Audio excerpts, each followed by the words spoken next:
দেখো আজকে বাড়িতে কি রান্না করা হচ্ছে। আজকে আমাদের বাড়িতে পায়েস রান্না করা হবে।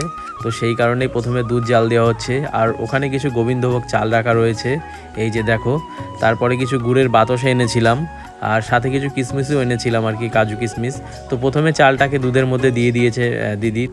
তো এরপর এখানে দেখো কিছু কিশমিশ আর কাজু বাদাম ভেজানো ছিল। তো মাঝখানে আর ভিডিও করা হয়নি। তো আমাদের পায়েস সম্পূর্ণ হয়ে গেছে, এই যে দেখো কালারটা কত সুন্দর লাগছে, আর খুব সুন্দর একটা ঘ্রাণ বেরিয়েছে। তো তারপরে দেখো পুচকুর সাথে একটু খেলছিলাম, ওর অবস্থা দেখো, ও এখানে একা একাই খেলা করছে, ওর সাথে খেলার কেউ নেই, এর জন্য নিজে নিজেই খেলছিল।